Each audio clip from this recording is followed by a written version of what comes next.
कुल कायनात राजान राज पानान पान साहिबे कमाल धन धन साहिब श्री गुरु ग्रंथ साहिब महाराज जी की पावन पवित्र ते निगी गोद जुड़ बैठी गुरु प्यारी गुरु सवारी खालसा साध संगत जी। आओ सब तो पहला गुरु पातशाह जी वालों बख्शिश की हुई फतेह के नारे को बुलंद करिए ते सारे आखिए जी वाहिगुरू जी का खालसा वाहिगुरू जी की फतेह।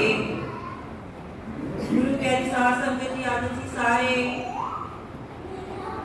धन धन साहिब श्री गुरु अर्जन देव महाराज पंटी नाथ जोत शहीदां दे सरताज उन्हां दा शहीदी गुरपुरब मना रहे हैं ते गुरु प्यारी साध संगत जी आओ अज असीं सारे उन्हां दी शहीदी नूं सिजदा करिए प्रणाम करिए क्योंकि साडी कौम दे विच जेकर शहादत दा मुੱਢ बचा है शहीदी की शुरुआत हुई है प्रैक्टिकल तौर पर तो पंजवें पातशाह वालों की गई है। कितनी गर्मी है अज ते इसे तरह की गर्मी उदों भी पै रही सी ते गुरु पातशाह जी तत्तियां तवियां ते बैठे ने देगां विच उबाले खाते गरम गरम रेत उन्हां दे सिर विच भी पाई गई है पर मेरे पातशाह दे अंदर ठंड वरत रही सी। जिहड़ा सी शब्द सरवण कीता है ना हुणे तेरा किया मीठा लागै हर नाम पदार्थ नानक मांगै। गुरु पातशाह के अंदर ठंड वरत रही सी सहनशीलता ते निमरता वाली शहादत देके उन्होंने साबित कर दिता कि जालम दा मुंह भन्नण दे लई शस्त्र दे नाल भी वार कीता जा सकता है ते शांतमई रह के भी जालम दा मुकाबला कीता जा सकता है। आओ किवें गुरु पातशाह की शहादत हुई किहड़े कारण सी उन्हां दी शहादत दे कुछ समय के लिए विचार साझे करिए ते उस तो पहला गुरु प्यारी साध संगत जी सारे बड़े बड़े भागा वाले आ जो मालिक की हजूरी विच बैठे आ क्योंकि ये समा ना बड़े भागा दे नाल मिलदा है। भाग होण उच्चे ताइयों सब संगत विच आईदा है कि ताइयों गुरु की गल सुनीदी है। असीं सारे जपजी साहिब की बाणी पढ़ते हैं रोज ते जपजी साहिब दे विच ना गुरु साहिब ने 4 पौड़ियां सुणिया दी दसियां ने। उन्होंने सुनिए नहीं पढ़ना गुरु पढ़ना सुने सिहारी लगी है उहदा अर्थ है सुनन दे नाल। देखो गाउण वाला भी इन्ना महान नहीं है। गुरु पातशाह ने कहा है जेड़े सुनते ने उन्हां दा भी बड़ा महत्व है। सत्संगत विच आके गुरु की बाणी सुन के ते गुरु पातशाह ने ना अगे मन्ने दियां 4 पौड़ियां दसियां ने कि सिखा हुण तू सुन भी लिया है गा भी लिया है ते गल कित्थे आके टिकनी है जदों तू मन्नेगा। ते मन्ने दियां 4 पौड़ियां तो बाद गुरु पातशाह ने की किया है पंच परवान पंच प्रधान।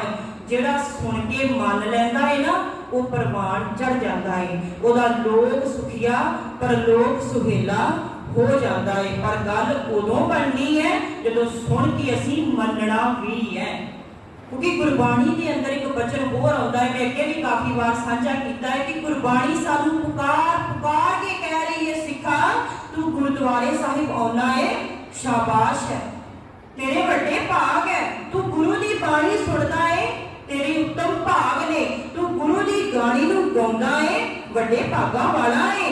पर गुरु के दर ते तेरा परवान उदों ही चढ़ना है सारा कुछ जदों तू गुरु की बाणी नूं पढ़ के सुन के उहदे अनुसार अपना जीवन बनावेगा। गुरु अमरदास पातशाह जी का वचन है सेवक सिख पूजन सब आवे सब गावे हर हर उत्तम बानी। पर गुरु साहब ने ना एक शर्त रख दी कि गाविया सुनिया तिनका हर थाए पावे जिन सतगुर की आज्ञा सत सत कर मानी। उन्हां दा गाया उन्हां दा सुनिया प्रवान है जिन्हां ने गुरु की बाणी नूं गुरु के उपदेश नूं सुन के अपने हिरदे विच दृढ़ कीता है ते उस दे अनुसार अपने जीवन नूं ढालण की कोशिश की है। ते गुरु प्यारी साध संगत जी आओ ज्यादा समा मैं ना लवा जिहड़ा असीं पुरब मना रहे हैं गुरु अर्जन महाराज जी का जिवें कि मैं पहला भी गल की कि प्रैक्टिकल तौर पर गुरु पातशाह ने शहादत का मुੱਢ ਕੱਢਿਆ। कौम ਦੇ ਵਿੱਚ ਪਹਿਲਾਂ ਇਹੋ ਜਿਹੀ ਕੋਈ शहादत किसी भी कौम के अंदर नहीं हुई। भावें कि गुरु अर्जन देव महाराज जी ने प्रैक्टिकल तौर पर शहादत दी, पर शहीदी का मुੱਢ गुरु नानक पातशाह ने बन दिता सी। जिहड़ा मंगलाचरण के रूप में असीं सुनिया है ना शब्द सलोक 12 के वधीक दे गुरु नानक पातशाह की बाणी का वचन है, जो तो प्रेम खिलण का चाओ, सिर धर गली गली मेरी आओ, इत मार्ग पैर धरीजै, सिर दीजै गाल ना कीजै। ये मार्ग ही ऐसा है, जेकर असीं इस धर्म के अंदर दाखला लेना है, सिर सानू गुरु अगे रखना ही पैना है। अपना तन, अपना मन, अपना धन गुरु नूं भेंट करना ही पैना है। आनंद साहिब की बाणी अंदर भी वचन है, तन मन धन सब सौंप गुर को, हुक्म मन्ने पाई है।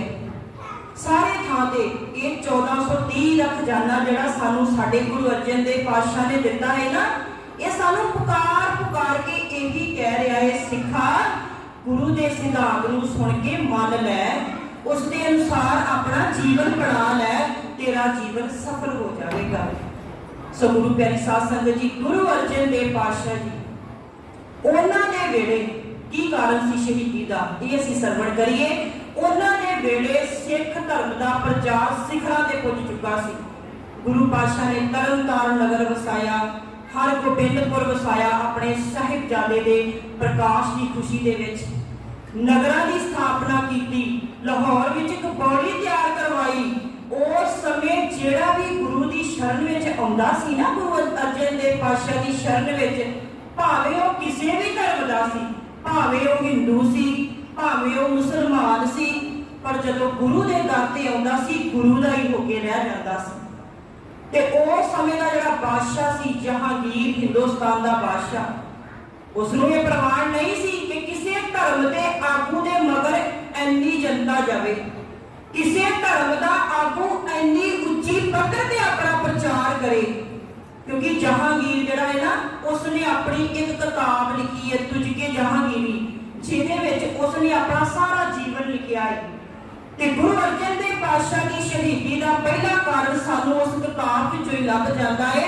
जहांगीर ने यह गल खुद लिखी है कि यह जरा गुरु नानक की गद्दी ते पंजवां शख्स बैठा है ना, जिहड़े ओहदे लफ्ज ने अपनी उसने किताब विच लिखे हुए ने, जिहड़ी ये झूठ की दुकान चला रहा है, मेरे मन में ख्याल आता है कि किसी ना किसी तरह मैं इस झूठ की दुकान को बंद कर देवां, इस शख्स को कतल कर देवां। उसकी किताब के ये लफ्ज ने, अज भी वो किताब है, तो वो जहांगीर ने यह गल लिखी है गुरु प्यारिओ। इस तो सिद्ध होता है कि हिंदुस्तान का बादशाह इन्नी ईर्खा के नाल भरिया होया सी, इन्नी नफरत के नाल भरिया होया सी, ओहदा कोई बहाना लभ रहा सी कि कोई बहाना मिले ते मैं पंचम पातशाह नूं कतल करवा देवां। सब तो वड्डा कारण ते एक कारण होर है, चंदू ने, चंदू की लड़की का रिश्ता जिहड़ा सी गुरु साहब ने ठुकरा दिता सी।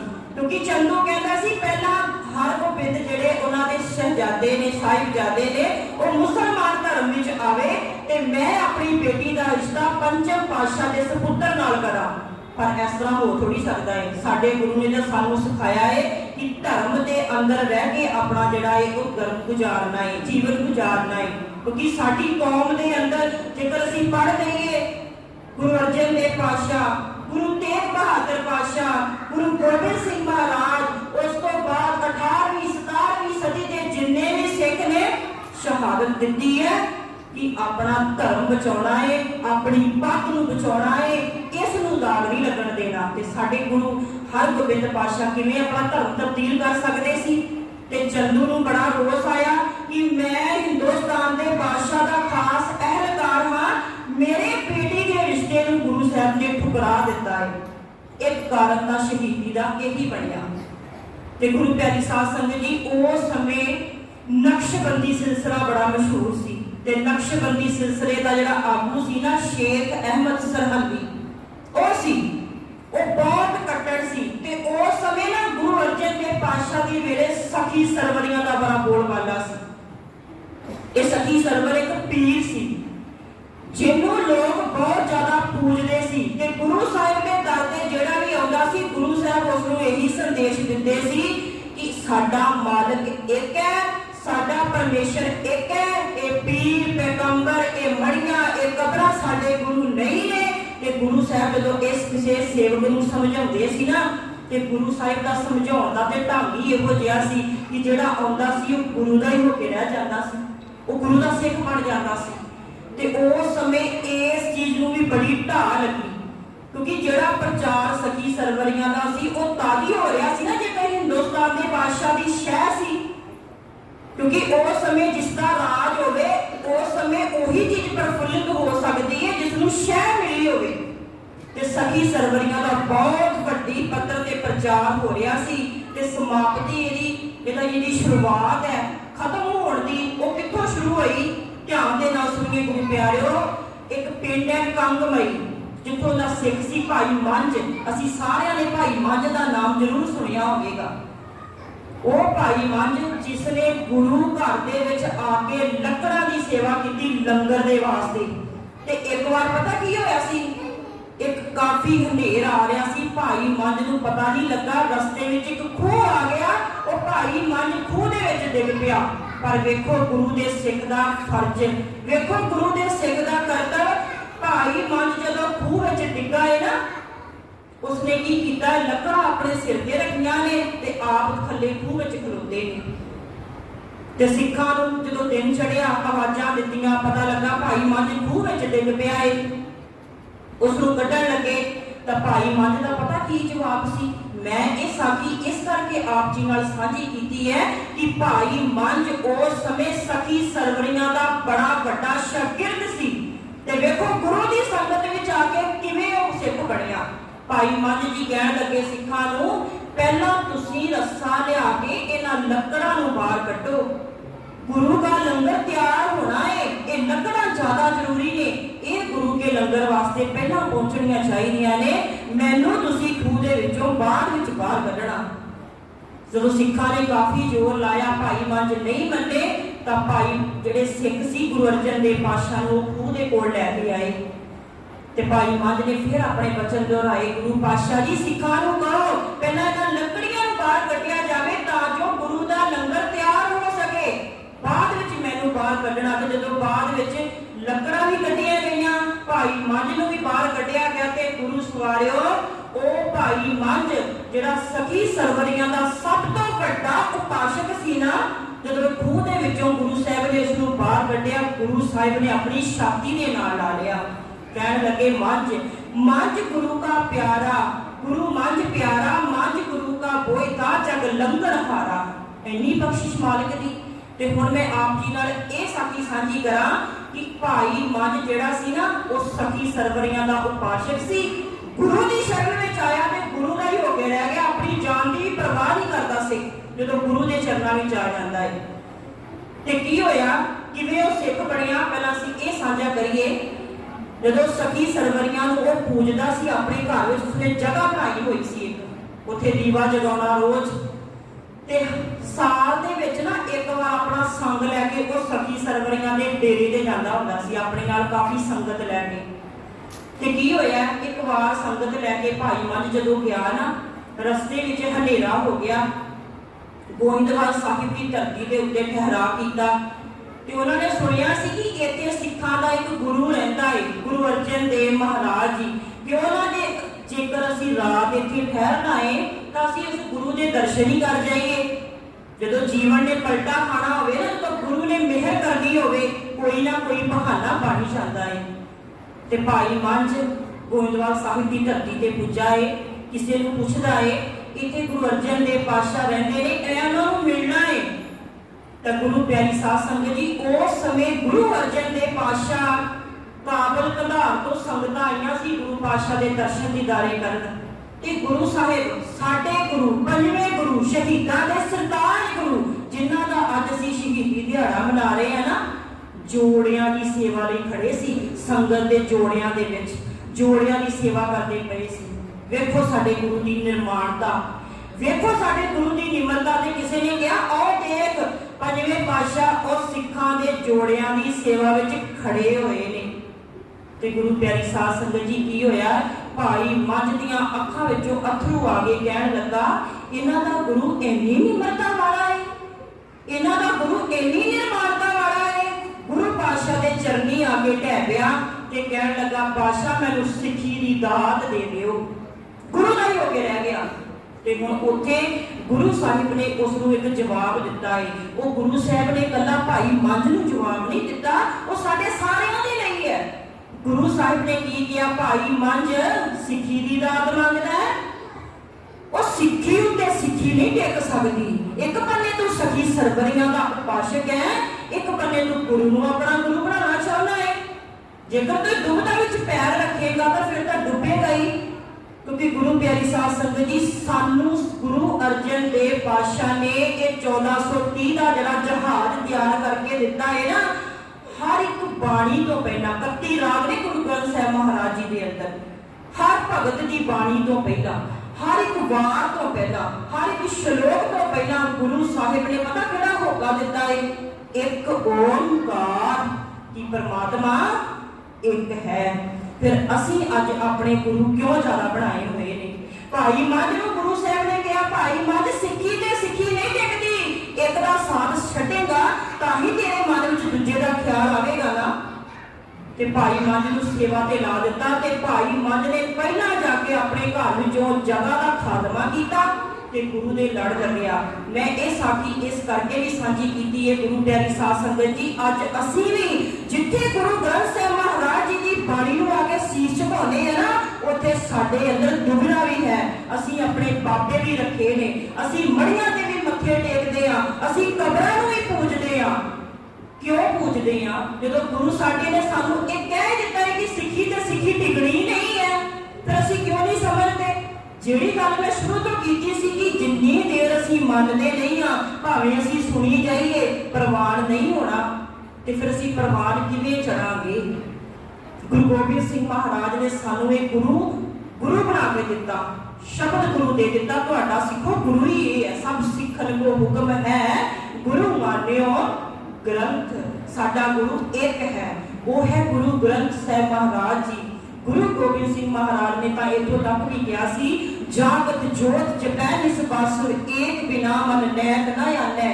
ਉਹ ਸਿਖਾ ਪੂਰਨ ਪ੍ਰੇਮ ਪ੍ਰਤੀਤ ਸਜੈ ਬਰਤ ਗੌਰ ਮੜੀ ਮਟ ਭੂਲ ਨਾ ਮਾਨੈ।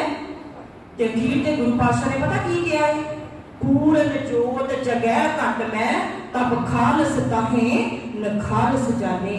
ਉਹ ਸਿੱਖਾ ਇੱਕ ਨੂੰ ਮੰਨ, ਮੜੀਆਂ ਨੂੰ ਛੱਡ ਦੇ, ਕਬਰਾਂ ਨੂੰ ਛੱਡ ਦੇ, ਤੇਰੇ ਦਾਰਾਂ ਨੂੰ ਛੱਡ ਦੇ, ਆਪਣੇ ਗੁਰੂ ਦੇ ਲੜ ਲੱਗ। ਕਿਉਂਕਿ ਸਿੱਖੀ ਉੱਤੇ ਸਿੱਖੀ ਨਹੀਂ ਜੇ ਟਿਕਣੀ। ਜੇ ਅੱਜ ਅਸੀਂ ਗੁਰੂ ਸਾਹਿਬ ਦਾ ਸ਼ਹੀਦੀ ਗੁਰਪੁਰਬ ਮਨਾ ਰਹੇ ਆ ਨਾ, ਇਹ ਉਹਨਾਂ ਦੇ ਜੀਵਨ ਵਿੱਚ ਹੀ ਹੈ ਕਿ ਉਹਨਾਂ ਨੇ ਇੱਕ ਸਿੱਖ ਨੂੰ ਇਹ ਗੱਲ ਕਹੀ ਸੀ।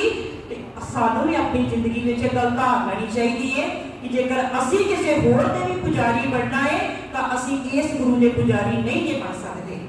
ਦੁਬਿਧਾ ਨਾ ਪੜੋ, ਹਰ ਪਲ ਹੋਰ ਨਾ ਪੂਜੋ, ਮੜੇ ਮਸਾਨ ਨਾ ਜਾਈ। ਸਾਡੀ ਗੁਰਬਾਣੀ ਦਾ ਪੁਕਾਰ ਕੇ ਸਾਨੂੰ ਕਹਿੰਦੀ ਹੈ, ਸਾਹਿਬ ਮੇਰਾ ਏਕੋ ਹੈ, ਏਕੋ ਹੈ ਭਾਈ, ਏਕੋ ਹੈ, ਇੱਕ ਆਓ।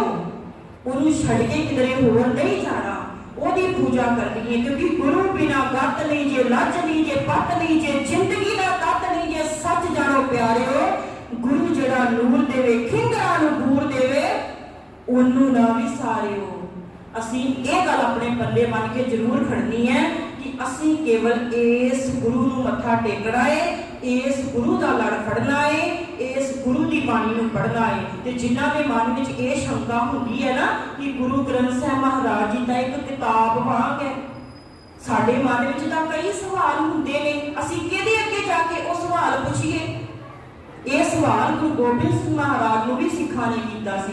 ਜਦੋਂ ਗੁਰੂ ਨੇ ਸ਼ਬਦ ਗੁਰੂ ਸਾਨੂੰ ਦਿੱਤਾ ਨਾ, ਤੇ ਸਿੱਖਾਂ ਨੇ ਕਿਹਾ ਸੀ ਗੁਰੂ ਪਾਤਸ਼ਾਹ ਜਦੋਂ ਸਾਡਾ ਦਿਲ ਕਰੇਗਾ ਕਿ ਅਸੀਂ ਆਪਣੇ ਗੁਰੂ ਨਾਲ ਫੇਸ ਟੂ ਫੇਸ ਗੱਲਾਂ ਕਰਨੀਆਂ ਚਾਹੀਏ, ਅਸੀਂ ਕਿਵੇਂ ਕਰਾਂਗੇ? ਤਾਂ ਗੁਰੂ ਪਾਤਸ਼ਾਹ ਨੇ ਬੜਾ ਹੀ ਸੋਹਣਾ ਜਵਾਬ ਦਿੱਤਾ ਸੀ। ਪਤਾ ਕੀ ਜਵਾਬ ਦਿੱਤਾ ਸੀ? ਇੱਕ ਕਵੀ ਨੇ ਆਪਣੀ ਕਲਮ ਦੇ ਨਾਲ ਉਸ ਨੂੰ ਕਲਮਬੰਦ ਕੀਤਾ ਹੈ। ਉਹ ਕਵੀ ਲਿਖਦਾ ਹੈ ਕਿ ਕੀ ਕਹਿੰਦੇ ਸੀ ਗੁਰੂ ਗੋਬਿੰਦ ਸਿੰਘ ਮਹਾਰਾਜ? ਗੁਰੂ ਸਾਹਿਬ ਨੇ ਕਿਹਾ, ਉਹ ਸਿੱਖਾ ਮੇਰੇ ਦਰਸ਼ਨਾਂ ਦੀ ਲੋਚਾ ਹੋਏ ਜਦ ਵੀ, ਦਰਸ਼ਨ ਗੁਰੂ ਗ੍ਰੰਥ ਦੇ ਕਰ ਲੈਣਾ। ਮੇਰੇ ਦਰਸ਼ਨਾਂ ਦੀ ਲੋਚਾ ਹੋਏ ਜਦ ਵੀ, दर्शन गुरु ग्रंथ दे कर लेना, मेरे नाल जाओ तुसी गल्लां करनियां। देखो जवाब, बाणी नाल प्रेम दे पढ़ लेना, वो बाणी गुरु है। गुरु दा हुक्म मन के पंजां वैरियां नूं कर सर लेना, पंजां वैरियां नूं कर सर लेना। वो 10 चाबियां दी नानक जोत इस विच इहदे नूर चों झोलियां भर लेना। ये 10 जामियां दी जोत है। शरीर बदले ने, जोत गुरु नानक दी अज भी इहदे विच है। गुरु अंगद दे पातशाह भी इहदे विच ने, गुरु अमरदास पातशाह भी इहदे विच ने। शरीर बदलते गए ने 10 ते अखीर ते सानू गुरु साहब ने शब्द दे लड़ ला दिता है। ये मैं अपने कोलों नहीं किया, गुरु साहब की बाणी कहती है, जोत ओहा जुगत साए शहकाया फिर पलटी है। जोत भी हुई है, जुगती भी होगी रही है, केवल शरीर बदले ने ते अखीर ते सानू शब्द मिल गया है। ते गुरु प्यारिओ, जेकर भाई मंझ एडा वड्डा उपासक होके सखी सरवरियां दा गुरु दे चरनां विच आके गुरु दा ही होके रह गया सी, ते असीं भी गुरु दे लड़ लगना है। क्योंकि उस समय गुरु पातशाह ने एडी वड्डी पद्धर ते प्रचार कीता सी कि वख-वख डेरियां नूं मन्नण वाले लोग भी सिख धर्म दे अंदर आ रहे सी। ਇਹ ਸੀ एक ਵੱਡਾ शहीदी ਦਾ ਕਾਰਨ। ਤੇ ਗੁਰੂ ਪਿਆਰੇ ਸਾਧ ਸੰਗਤ जी, एक कारण ਹੋਰ ਸੀ, ਉਹ ਇਹ ਸੀ ਕਿ ਜਹਾਂਗੀਰ ਦਾ ਪੁੱਤਰ ਸੀ ਦਾਰਾ ਸ਼ਿਕੋ, ਜਿਹੜਾ ਆਪਣੇ ਪਿਓ ਤੋਂ ਬਾਗੀ ਹੋ ਗਿਆ ਸੀ ਤੇ ਭੱਜ ਗਿਆ ਸੀ ਬਾਗੀ ਹੋ ਕੇ। ਤੇ ਗੁਰੂ ਪਾਤਸ਼ਾਹ ਨੇ ਉਸ ਨੂੰ ਆਪਣੀ ਸ਼ਰਨ ਦਿੱਤੀ ਸੀ ਤੇ ਜਹਾਂਗੀਰ ਨੇ ਗੁਰੂ ਪਾਤਸ਼ਾਹ ਨੂੰ ਇਹ ਸੁਨੇਹਾ ਭੇਜਿਆ ਸੀ ਕਿ ਤੁਸੀਂ ਸਾਡੇ ਬਾਗੀ ਪੁੱਤਰ ਨੂੰ ਆਪਣੇ ਘਰ ਪਨਾਹ ਦਿੱਤੀ ਹੈ, ਤੁਸੀਂ ਇੱਕ ਬਾਦਸ਼ਾਹ ਦੇ ਹੁਕਮ ਦੀ ਉਲੰਘਣਾ ਕੀਤੀ ਹੈ ਤੇ ਤੁਹਾਨੂੰ ਸਜ਼ਾ ਮਿਲੇਗੀ। ਇਹ ਸਭ ਕਾਰਨ ਸਨ ਗੁਰੂ ਅਰਜਨ ਦੇਵ ਪਾਤਸ਼ਾਹ ਦੀ ਸ਼ਹਾਦਤ ਦੇ। ਤੇ ਗੁਰੂ ਅਰਜਨ ਦੇਵ ਪਾਤਸ਼ਾਹ ਨੂੰ ਸ਼ਹਾਦਤ ਦਾ ਹੁਕਮ ਹੋਇਆ ਹੈ ਤੇ ਗੁਰੂ ਸਾਹਿਬ ਨੂੰ ਜਾਸਾ ਕਾਨੂੰਨ ਦੇ ਅਧੀਨ ਸ਼ਹਾਦਤ ਦਾ ਹੁਕਮ ਹੋਇਆ ਹੈ। ਇਹ ਜਾਸਾ ਕਾਨੂੰਨ ਇੱਕ ਕਾਨੂੰਨ ਸੀ ਮੁਸਲਮਾਨਾਂ ਦੇ ਵੱਲੋਂ ਬਣਾਇਆ ਹੋਇਆ, ਜਿਸ ਦੇ ਅਨੁਸਾਰ ਜਿਸ ਦੀ ਮੌਤ ਹੋਣੀ ਹੈ ਨਾ, ਉਸ ਦੇ ਸਰੀਰ ਦੇ ਖੂਨ ਵਿੱਚੋਂ, ਉਸ ਦੇ ਸਰੀਰ ਦੇ ਖੂਨ ਦੀ ਇੱਕ ਵੀ ਬੂੰਦ ਜਿਹੜੀ ਸੀ ਨਾ, ਮੁਸਲਮਾਨ ਕਹਿੰਦੇ ਸੀ ਉਹ ਧਰਤੀ ਤੇ ਨਹੀਂ ਡਿੱਗਣ ਦਿੱਤੀ ਜਾਵੇਗੀ। ਇਸ ਤਰੀਕੇ ਨਾਲ ਉਸ ਨੂੰ ਸ਼ਹੀਦ ਮਾਰਨਾ ਹੈ, ਉਹਦਾ ਮਾਰਨਾ ਕਹਿੰਦੇ ਸੀ। ਅਸੀਂ ਆਪਣੇ ਗੁਰੂ ਨੂੰ ਸ਼ਹੀਦ ਦਾ ਦਰਜਾ ਦਿੰਦੇ ਹਾਂ। ਤੇ ਗੁਰੂ ਪਿਆਰੀ ਸਾਧ ਸੰਗਤ ਜੀ, ਗੁਰੂ ਸਾਹਿਬ ਨੂੰ ਕੋਈ ਤੀਰ ਨਹੀਂ ਮਾਰਿਆ ਗਿਆ, ਕੋਈ ਕਿਰਪਾਨ ਨਹੀਂ ਮਾਰੀ ਗਈ, ਤਖਤੀਆਂ ਤਵੀਆਂ ਤੇ ਬਿਠਾ ਕੇ ਉਹਨਾਂ ਦਾ ਸਰੀਰ ਜਿਹੜਾ ਸੀ ਨਾ, ਛਾਲਿਆਂ ਦੇ ਨਾਲ ਭਰ ਗਿਆ ਸੀ। ਜਦੋਂ ਦੇਗਾਂ ਵਿੱਚ ਉਬਾਲੇ ਦਿੱਤੇ ਸੀ, ਉੱਤੇ ਗਰਮ ਗਰਮ ਰੇਤਾ ਪਈ ਸੀ, ਉਸ ਦਿਨ ਨੂੰ ਜੇਕਰ ਅਸੀਂ ਯਾਦ ਕਰੀਏ ਕਿ ਸਾਡਾ ਗੁਰੂ ਸਾਡੇ ਲਈ ਕਿੰਨੀ ਵੱਡੀ ਕੁਰਬਾਨੀ ਕਰਕੇ ਗਿਆ ਹੈ, ਤੇ ਕੀ ਗੱਲ ਅਸੀਂ 1430 ਅੰਗਾਂ ਦਾ ਜਿਹੜਾ ਇਹ ਜਹਾਜ਼ ਹੈ, ਇਹਦੇ ਅਨੁਸਾਰ ਆਪਣਾ ਜੀਵਨ ਨਹੀਂ ਬਣਾ ਸਕਦੇ। ਅਸੀਂ ਤਾਂ ਕੇਵਲ ਬਾਣੀ ਪੜ੍ਹਨੀ ਹੈ, ਸੁਣਨੀ ਹੈ, ਉਹਦੇ ਅਨੁਸਾਰ ਜੀਵਨ ਬਣਾਉਣਾ ਹੈ। ਅਸੀਂ ਆਪਣੇ ਗੁਰੂ ਦਾ ਸਿਧਾਂਤ ਕਿਉਂ ਨਹੀਂ ਮੰਨਦੇ? ਗੁਰੂ ਪਿਆਰੀ ਸਾਧ ਸੰਗਤ ਜੀ, ਜ਼ਰੂਰ ਇਸ ਗੱਲ ਵੱਲ ਝਾਤ ਮਾਰੀਏ। ਜਦੋਂ ਗੁਰੂ ਅਰਜਨ ਦੇਵ ਪਾਤਸ਼ਾਹ ਜੀ ਤਖਤੀਆਂ ਤਵੀਆਂ ਤੇ ਬੈਠੇ ਸੀ ਨਾ, ਸਾਈਂ ਮੀਆਂ ਮੀਰ ਜੀ ਆਏ ਸੀ, ਭਾਵਨਾ ਵਿੱਚ ਆ ਗਏ। ਉਹ ਸਾਈਂ ਮੀਆਂ ਮੀਰ ਜਿਨ੍ਹਾਂ ਨੇ ਹਰਿਮੰਦਰ ਸਾਹਿਬ ਦੀ ਨੀਂਹ ਰੱਖੀ ਹੈ, ਗੁਰੂ ਨਾਲ ਪ੍ਰੇਮ ਸੀ। ਕਹਿਣ ਲੱਗੇ, ਗੁਰੂ ਜੀ ਹੁਕਮ ਕਰੋ, ਮੈਂ ਜਹਾਂਗੀਰ ਦਾ ਤਖਤ ਪਲਟੀ ਕਰ ਦਿਆਂਗਾ। ਤਾਂ ਉਸ ਸਮੇਂ ਗੁਰੂ ਜੀ ਕਹਿਣ ਲੱਗੇ, ਸਾਈਂ ਜੀ छोड़ो प्रीति इस चाम से, साईं जी हम शांत हैं हर नाम से। साईं जी खड़ दो। ते जदों गुरु अर्जन देव पातशाह जी गुरु प्यारो शहादत देण दे लई लाहौर भी आए सन ना, अपने सपुत्र गुरु हरगोबिंद पातशाह नूं एक सुनेहा दे के आए सी। वो सुनेहा किहड़ा सी कि गुरु पातशाह जी कहण लगे अपने बेटे नूं, बेटा साडी शहीदी दा हुक्म होया है ना, ਅਸੀਂ ਸ਼ਾਂਤਮਈ ਰਹਿ ਕੇ ਜਹਾਂਗੀਰ ਨੂੰ ਸ਼ਹਾਦਤ ਦੇਵਾਂਗੇ, ਉਸ ਨੂੰ ਜਾ ਕੇ ਮਨਾਵਾਂਗੇ ਵੀ ਕੋਈ ਵੀ ਕੰਮ ਗਲਤ ਨਹੀਂ ਹੋਇਆ। ਉਸ ਨੂੰ ਵੈਸੇ ਹੀ ਲੱਗ ਰਿਹਾ ਕਿ ਸਾਡੇ ਧਰਮ ਦਾ ਪ੍ਰਚਾਰ ਹੋ ਰਿਹਾ ਹੈ, ਪਰ ਜੇਕਰ ਉਹ ਨਾ ਮੰਨਿਆ, ਤੁਸੀਂ ਅਖੀਰ ਤੇ ਸ਼ਸਤਰ ਦੀ ਮੁੱਠ ਨੂੰ ਹੱਥ ਪਾਉਣਾ ਹੈ। ਤੇ ਇਹ ਅਸੀਂ ਸਾਰੇ ਇਤਿਹਾਸ ਜਾਣਦੇ ਹਾਂ ਕਿ ਜਦ ਗੁਰੂ ਹਰਗੋਬਿੰਦ ਪਾਤਸ਼ਾਹ ਗੁਰਗੱਦੀ ਤੇ ਬੈਠੇ ਸੀ ਨਾ, ਜਿੱਥੇ ਪੀਰੀ ਦੀ ਤਲਵਾਰ ਪਾਈ ਸੀ, ਉੱਥੇ ਮੀਰੀ ਦੀ ਤਲਵਾਰ ਵੀ ਉਹਨਾਂ ਨੇ ਨਾਲ ਹੀ ਪਹਿਨੀ ਸੀ। ਤੇ ਉਹਨਾਂ ਨੇ ਸਿੱਖਾਂ ਨੂੰ ਐਲਾਨ ਕਰ ਦਿੱਤਾ ਸੀ, ਸਿੱਖੋ ਆਓ, ਮੈਨੂੰ ਅੱਜ ਤੋਂ ਚੰਗੀ ਜਵਾਨੀ ਤੇ ਚੰਗੇ ਸ਼ਸਤਰ ਜਿਹੜੇ ਨੇ ਉਹ ਭੇਟਾ ਵਿੱਚ ਚਾਹੀਦੇ ਨੇ, ਕਿਉਂਕਿ ਚੰਗੀ ਜਵਾਨੀ ਹੋਈ ਹੈ ਜਿਹੜੀ ਆਪਣੀ ਕੌਮ ਦੇ ਲੇਖੇ ਲੱਗ ਸਕੇ। ਗੁਰੂ ਸਾਹਿਬ ਕਹਿਣ ਲੱਗੇ, ਇਹ ਮਤ ਸੋਚਣਾ ਕਿ ਸਾਡੀ ਕੋਈ ਫੌਜ ਨਹੀਂ ਹੈ, ये मत सोचना कि असी थोड़े हाँ, साडी गिनती थोड़ी है। देखो जंगल बड़ा वड्डा हुंदा है, पर जंगल दे विच जेकर एक अग दी तीर लगा दी जाए ना, पूरे जंगल नूं साड़ के तबाह कर देती है। गुरु साहब कहण लगे तुसी इस अग दी तीर वांग बनना है। ते गुरु साहब ने यह भी गल कही, कहण लगे तुसी ओ सिखो, तुसी ओ प्यारे हो जिन्हां दा कलेजा हुणे तंदी तवी ते रख के साड़िया गया है। गुरु साहब ने उस वेले ਜਿਹੜੇ कविता गाउंदे सी, ਜਿਹੜੇ कविश्री करते सी, ਉਹਨਾਂ ਨੂੰ ਵੀ ਲਲਕਾਰ ਕੇ ਕਿਹਾ ਵੇਲੇ ਕਵੇਲੇ ਦੇ ਗੀਤਾਂ ਨੂੰ ਛੱਡ ਦਿਓ। ਢਾਡੀ ਵਾਰ ਗੁਰੂ ਸਾਹਿਬ ਨੇ ਸ਼ੁਰੂ ਕੀਤੀ ਸੀ ਉਸ ਸਮੇਂ, ਕਿਉਂਕਿ ਜਦੋਂ ਅਸੀਂ ਆਪ ਹੀ ਅੰਦਾਜ਼ਾ ਲਾਈਏ ਜਦੋਂ ਢਾਡੀ ਵਾਰ ਚੱਲਦੀ ਹੈ ਨਾ ਸਾਡੇ ਅੰਦਰ ਵੀ ਜੋਸ਼ ਆਉਂਦਾ ਹੈ। ਕੋਈ ਢਾਡੀ ਸਾਨੂੰ ਇਤਿਹਾਸ ਦੀ ਵਾਰਤਾ ਸੁਣਾਉਣ, ਸਾਡੇ ਅੰਦਰ ਜੋਸ਼ ਆਉਂਦਾ ਹੈ ਆਪਣੇ ਕੌਮ ਦੇ ਪ੍ਰਤੀ। ਤੇ ਇਹ ਜਿਹੜੀ ਰੀਤ ਸੀ ਨਾ ਇਹ ਗੁਰੂ ਹਰਗੋਬਿੰਦ ਪਾਤਸ਼ਾਹ ਨੇ ਇਸੇ ਕਰਕੇ ਚਾਲੂ ਕੀਤੀ ਸੀ कि मेरा सिख जो ढाडी वारा सुने ਉਹਦੇ अंदर कौम के प्रति दर्द पैदा होवे और कौम के प्रति अपना सिर देने लिए तैयार होवे। ते इस तरह भगती ते शक्ति का पूरा जिहड़ा सुमेल सी वो होया ते अखीर ते आके गुरु गोबिंद सिंह महाराज ने एक वक्री कौम साध दी खालसा ते जिन्हां नूं संत भी बना दिता ते सिपाही भी बना दिता। सो गुरु प्यारिओ इस तरह गुरु अर्जन देव पातशाह ने अपनी शहादत दी ते कौम दे लेखे लगे, क्योंकि शहीद उन्होंने ही कहते हैं। शहीद अरबी भाषा का लफज है ते इहदा अर्थ ही यह है कि कौम दे लेखे लग जाना, कौम दे लेखे अपनी जिंदगी नूं कुर्बान कर देना, उस नूं शहीद का दर्जा कहा जाता है। ते साडा इतिहास तां शहीदां दे नाल ही भरिया होया है।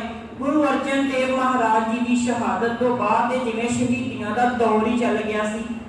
गुरु तेग बहादुर पातशाह, गुरु गोबिंद सिंह महाराज जी का सारा परिवार असीं किवें भुल सकते हैं। उस सरसा का कंढा, माछीवाड़े के जंगल, चमकौर की गढ़ी, खिदराने की ढाब, गुरु के बाग का मोर्चा, पंजा साहिब का साका, गंगसर जैतों का मोर्चा, गुरु प्यारी साध संगत जी छोटा घल्लूघारा अब थोड़े दिन हुए है छोटे घल्लूघारे नूं लंघिया होया। कानू वार की छाप विच सिख बैठे सी ते लखपत राय ने पूरे जंगल नूं अग लगा दी सी। ये साडी कौम का इतिहास है, सानू माण करना चाहिए अपने इतिहास के उत्ते ते माण करके अखीर ते मैं यही गल कहां कि सानू अपने गुरु तो बगैर किसी होर अगे नहीं झुकना चाहिए, क्योंकि जिन्नी देर असीं गुरु दे नाल जुड़े हैं ना, साडा विश्वास जे साडे गुरु ते है ना, जेकर सानू अपनी कौम की खातर अपना सीस भी देना पवेगा। गुरु साहब साडे अंदर इन्नी हिम्मत पैदा कर दिंदे ने कि असीं डरांगे नहीं, क्योंकि सानू जिंदगी ही मौत विचों मिली है, असीं मौत तो की डरना है। इस करके गुरु प्यारी साध संगत जी अपने जिहड़ा इतिहास है शहीदां दा उहनूं वेखीए, उहनूं संभालीए। मेरियां मावां भैणां नूं भी बेनती कि जिहड़ी असीस माता भानी ने गुरु अर्जन देव पातशाह नूं दित्ती सी ना कि हे पुत्र पूता माता की असीस निमख न बिसरो तुम को हर हर सदा भजो जगदीश, कि हे पुत्र तेनू परमेश्वर का नाम कदी ना भुले। इहो जी असीस असीं भी अपने बच्चों को देनी है, ਇਹੋ जी आशीर्वाद असीं भी अपने बच्चों को दईए, क्योंकि जो एक मां तैयार हो जाए ना अपने बच्चे को सिख धर्म में लियाउण लई तां फिर उसनूं कोई भी रोक नहीं सकता। सब तो पहला मेरियां मावां भैणां दा फर्ज है कि अपने बच्चों को संभालो, इस आने वाली पीढ़ी को संभालो, क्योंकि बच्चों के अंदर ही साडा भविख है ते भविख ने साडी कौम नूं तां लिजाणा है। तां ही असीं कहंदे आ ना टेक टेक फतेह पंथ की जीत, ये तां ही होना है, बोल के नहीं होना, सानू करना पैना है। सो गुरु प्यारी साध संगत जी इस तरह गुरु अर्जन देव पातशाह की शहादत हुई कि अखीर ते मैं भाई गुरदास जी की एक वार की व्याख्या करके समाप्ति करा। भाई गुरदास जी ने ना गुरु अर्जन देव पातशाह जी के बारे एक वार लिखी है बड़ी सोहनी। वो कहते ने रहिंदे गुर दरियाओ विच मीन कुलीन हेत निर्बाणी, शब्द सुरत लिव मिर्ग ज्यों ज्योति अंदर जोत समाणी। ते अखीर ते भाई गुरदास जी कहते ने गुर अर्जन विडों गुरबाणी। अर्थ बड़े सोहने ने इस पंक्ति के। भाई गुरदास जी की जिहड़ी बाणी है ना वारा कपित उन्होंने गुरबाणी की पूंजी आख्या गया है, गुरबाणी की व्याख्या आख्या गया है। भाई गुरदास जी कहते हे पंचम पातशाह तू तत्तियां तवियां ते बैठा है, पर तेरे अंदर जिवें एक मच्छी की पानी नाल बड़ी प्रीत है ना, मच्छी पानी तो बाहर ही नहीं निकलती, इसी तरह हे गुरु अर्जन तू भावे ततियां तवियां ते बैठा है पर तेरी प्रीत उस परमात्मा दे नाल लगी हुई है। मीन कुलीन एत निर्वाणी। हे गुरु अर्जन देव पातशाह, भावे तू देगा विच उबाले खा रहा है पर तेरी प्रीत भवरे वर्गी है। भवरा एक फुੱਲ ਦੇ ਉੱਤੇ ਆ ਕੇ ਬੈਠਦਾ ਹੈ, ਰਸ ਚੂਸਦਾ ਹੈ ਤੇ ਫੁੱਲ ਸ਼ਾਮ ਨੂੰ ਆਪਣੀਆਂ ਪੰਖੜੀਆਂ ਨੂੰ ਬੰਦ ਕਰ ਲੈਂਦਾ ਹੈ, ਭਵਰਾ ਵਿੱਚ ਹੀ ਖਤਮ ਹੋ ਜਾਂਦਾ ਹੈ। ਇਹੋ ਜੀ ਪ੍ਰੀਤ ਹੈ ਗੁਰੂ ਅਰਜਨ ਦੇਵ ਪਾਤਸ਼ਾਹ ਤੁਹਾਡੀ ਤੇ ਗੁਰੂ ਪਿਆਰੀ ਸਾਧ ਸੰਗਤ ਜੀ, ਸਾਨੂੰ ਵੀ ਇਹੋ ਜੀ ਪ੍ਰੀਤ ਜਿਹੜੀ ਹੈ ਉਸ ਮਾਲਕ ਦੇ ਨਾਲ ਕਰਨੀ ਚਾਹੀਦੀ ਹੈ। ਕਿਉਂਕਿ ਭਾਈ ਗੁਰਦਾਸ ਜੀ ਜਿੱਥੇ ਗੁਰੂ ਅਰਜਨ ਦੇਵ ਜੀ ਮਹਾਰਾਜ ਜੀ ਬਾਰੇ ਇਹ ਬਾੜ ਵਿੱਚ ਸਾਰਾ ਕੁਝ ਬਿਆਨ ਕਰਦੇ ਨੇ ਨਾ, ਉੱਥੇ ਭਾਈ ਗੁਰਦਾਸ ਜੀ ਦਾ ਕਵਿੱਤ ਵੀ ਆਉਂਦਾ ਹੈ। ਉਹਦੇ ਵਿੱਚ ਵੀ ਗੁਰੂ ਭਾਈ ਗੁਰਦਾਸ ਜੀ ਨੇ ਇਹੋ ਹੀ ਬਿਆਨ ਕੀਤਾ ਹੈ ਕਿ ਸਿੱਖਾ ਜਿਵੇਂ ਗੁਰੂ ਨੇ ਆਪਣੀ ਪ੍ਰੀਤ ਜਿਹੜੀ ਹੈ ਉਹ ਪਾਈ ਹੈ ਨਾ, ਇਸੇ ਤਰ੍ਹਾਂ ਤੂੰ ਵੀ ਆਪਣੀ ਪ੍ਰੀਤ ਗੁਰੂ ਦੇ ਨਾਲ ਪਾ। ਕਿ ਛੋਟਾ ਜਿਹਾ ਕਵਿੱਤ ਹੈ ਕਿ ਦੀਪਕ ਮੈਂ ਆਵਤ ਪ੍ਰੀਤ ਰੀਤ ਲਗ ਦੀਪ ਕਰ ਮਹਾ ਵੀ ਪ੍ਰੀਤ ਮਿਲੇ ਜਾਰ ਹੈ। ਤੇ ਅੱਗੇ ਭਾਈ ਗੁਰਦਾਸ ਜੀ ਕਹਿੰਦੇ ਨੇ ਅਲ ਚਲ ਆਵਤ ਕਮਲ ਪੇ ਸਨੇਹ ਕਰ ਕਮਲ ਸੰਪਟ ਬਾਦ ਪ੍ਰਾਨ ਪ੍ਰਹਾਰ ਹੈ। ਜਿਵੇਂ ਦੀਵਾ ਪਤੰਗੇ ਦੇ ਉੱਤੇ ਆਉਂਦਾ ਹੈ, ਪ੍ਰੀਤ ਕਰਦਾ ਹੈ, ਪਰ ਦੀਵਾ ਕੀ ਕਰਦਾ ਹੈ, ਪਤੰਗੇ ਨੂੰ ਸਾੜ ਦਿੰਦਾ ਹੈ, ਉਸ ਅੱਗ ਦੇ ਨਾਲ ਸੜ ਜਾਂਦਾ ਹੈ। ਪਰ ਪਤੰਗਾ ਆਪਣੀ ਪ੍ਰੀਤ ਨਹੀਂ ਛੱਡਦਾ, ਭਾਵੇਂ ਮਰ ਵੀ ਜਾਵੇ ਦੂਜਾ ਪਤੰਗਾ ਆ ਜਾਂਦਾ ਹੈ। ਇਸੇ ਤਰ੍ਹਾਂ ਅਸੀਂ ਵੀ ਇਸ ਗੁਰੂ ਦੇ ਨਾਲ ਪ੍ਰੀਤ ਕਰਨੀ ਹੈ। ਜਿਵੇਂ ਅਸੀਂ ਠੰਡੇ ਜਲ ਦੀਆਂ ਛਬੀਲਾਂ ਲਾਉਂਦੇ ਆ ਨਾ ਗੁਰੂ ਅਰਜਨ ਦੇਵ ਪਾਤਸ਼ਾਹ ਜੀ ਦੇ ਸ਼ਹੀਦੀ ਦਿਹਾੜੇ ਤੇ, ਇਹਦਾ ਵੀ ਇੱਕ ਮਤਲਬ ਹੈ ਕਿ ਗੁਰੂ ਪਾਤਸ਼ਾਹ ਜੀ ਨੇ ਸਾਨੂੰ ਇਹ ਸੰਕੇਤ ਦਿੱਤਾ ਹੈ ਕਿ ਜਿਵੇਂ ਅਸੀਂ ਆਪਣੀ ਗਰਮੀ ਤੋਂ ਆਪਣੇ ਸਰੀਰ ਨੂੰ ਰਾਹਤ ਦੇਣ ਦੇ ਲਈ ਇਹ ਠੰਡੇ ਜਲ ਦੀ ਛਬੀਲ ਛਕਦੇ ਆ ਨਾ, ਇਸੇ ਤਰ੍ਹਾਂ ਅਸੀਂ ਆਪਣੇ ਮਨ ਨੂੰ ਵੀ ਠੰਡਾ ਕਰਨਾ ਹੈ। ਗੁਰੂ ਦਾ ਸਿਧਾਂਤ ਸੁਣ ਕੇ, ਗੁਰੂ ਦੀ ਬਾਣੀ ਨੂੰ ਸੁਣ ਕੇ, ਗੁਰੂ ਦੇ ਲੜ ਲੱਗ ਕੇ। ਸੋ ਆਓ ਗੁਰੂ ਪਿਆਰੀ ਸਾਧ ਸੰਗਤ ਜੀ, ਅਖੀਰ ਤੇ ਮੈਂ ਗੱਲ ਫਿਰ ਕਹਿ ਕੇ ਜਾਵਾਂ ਕਿ ਅਸੀਂ ਆਪਣਾ ਗੁਰੂ ਕੇਵਲ ਤੇ ਕੇਵਲ ਗੁਰੂ ਗ੍ਰੰਥ ਸਾਹਿਬ ਮਹਾਰਾਜ ਜੀ ਨੂੰ ਬਣਾਈਏ, ਸ਼ਬਦ ਨੂੰ ਆਪਣਾ ਗੁਰੂ ਬਣਾਈਏ, ਤਾਂ ਸਾਡੇ ਜੀਵਨ ਵਿੱਚ ਕੋਈ ਰੁਕਾਵਟ, ਕੋਈ ਜਿਹੜਾ ਵਾ ਖੇਲ ਉਹ ਨਹੀਂ ਆ ਸਕਦਾ ਜੇਕਰ ਅਸੀਂ ਆਪਣਾ ਵਿਸ਼ਵਾਸ ਇਸ ਗੁਰੂ ਤੇ ਬਣਾ ਲਿਆ। ਜਿੱਥੇ ਮੱਥਾ ਟੇਕਦੇ ਆ ਉੱਥੇ ਮਨ ਵਿੱਚ ਵੀ ਸਾਡਾ ਗੁਰੂ ਦੇ ਨਾਲ ਪ੍ਰੇਮ ਹੋਵੇ, ਧਿਆਨ ਕਿਸੇ ਹੋਰ ਬੰਨੇ ਨਾ ਹੋਵੇ, ਤਾਂ ਹੀ ਸਾਡੇ ਲੋਕ ਸੁਖੀਏ ਤੇ ਪਰਲੋਕ ਸੁਹੇਲੇ ਹੋ ਸਕਦੇ ਨੇ। ਆਓ ਇੱਕ ਗੁਰੂ ਸਾਹਿਬ ਦੀ ਭੱਟਾਂ ਦੇ ਸਵਈਏ ਨੇ, ਉਹ ਪੰਕਤੀ ਅਸੀਂ ਸਾਰਿਆਂ ਨੇ ਪੜ੍ਹਨੀ ਹੈ। ਸਾਡਾ ਇਹੀ ਪ੍ਰਣਾਮ ਹੋਵੇਗਾ ਗੁਰੂ ਪਾਤਸ਼ਾਹ ਦੀ ਸ਼ਹੀਦੀ ਨੂੰ। ਆਓ ਮੇਰੇ ਪਿੱਛੇ ਪਿੱਛੇ ਸਾਰੀ ਸੰਗਤ ਨੇ ਉਹ ਪੰਕਤੀ ਨੂੰ ਦੁਹਰਾਉਣਾ ਹੈ। ਜਪਿਓ ਜਿਨੇ ਅਰਜਨ ਦੇਵ ਗੁਰੂ, ਜਪਿਓ ਜਿਨੇ ਅਰਜਨ ਦੇਵ ਗੁਰੂ। ਗੁਰੂ ਪਿਆਰੀ ਸਾਧ ਸੰਗਤ ਜੀ ਸਾਰੇ ਬੋਲੋ, ਜਪਿਓ ਜਿਨ, ਜਪਿਓ ਜਿਨੇ ਅਰਜਨ ਦੇਵ ਗੁਰੂ, ਜਪਿਓ ਜਿਨੇ ਅਰਜਨ ਦੇਵ ਗੁਰੂ।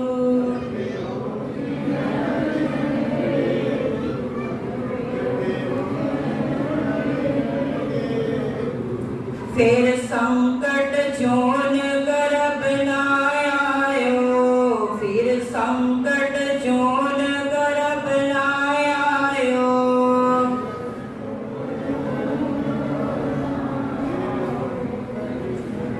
ਗਰਭ ਨਾ ਆਇਓ। ਵੇਖੋ ਸਾਨੂੰ ਭੱਟ ਕਿੰਨਾ ਸੋਹਣਾ ਕਹਿੰਦੇ ਕਿ ਜਿਨੇ ਜਿਨੇ ਗੁਰੂ ਦਾ ਨਾਮ, ਗੁਰੂ ਅਰਜਨ ਦੇਵ ਪਾਤਸ਼ਾਹ ਨੂੰ ਧਿਆ ਰਿਹਾ ਹੈ ਨਾ, ਉਹਦਾ ਨਾਮ ਜਪ ਰਿਹਾ ਹੈ, ਉਹ ਜਨਮ ਮਰਨ ਦੇ ਗੇੜ ਤੋਂ ਮੁਕਤ ਹੋ ਜਾਂਦਾ ਹੈ। ਆਓ ਅਸੀਂ ਵੀ ਗੁਰੂ ਪਾਤਸ਼ਾਹ ਦੀ ਉਸਤਤ ਕਰੀਏ, ਬਾਣੀ ਨਾਲ ਜੁੜੀਏ, ਬਾਣੀ ਨਾਲ ਜੁੜੀਏ। ਇੰਨੀਆਂ ਹੀ ਬੇਨਤੀਆਂ ਪ੍ਰਵਾਨ ਕਰਨੀਆਂ ਜੀ। ਫਤਿਹ ਬੁਲਾਈਏ। ਵਾਹਿਗੁਰੂ ਜੀ ਕਾ ਖਾਲਸਾ, ਵਾਹਿਗੁਰੂ ਜੀ ਕੀ ਫਤਿਹ।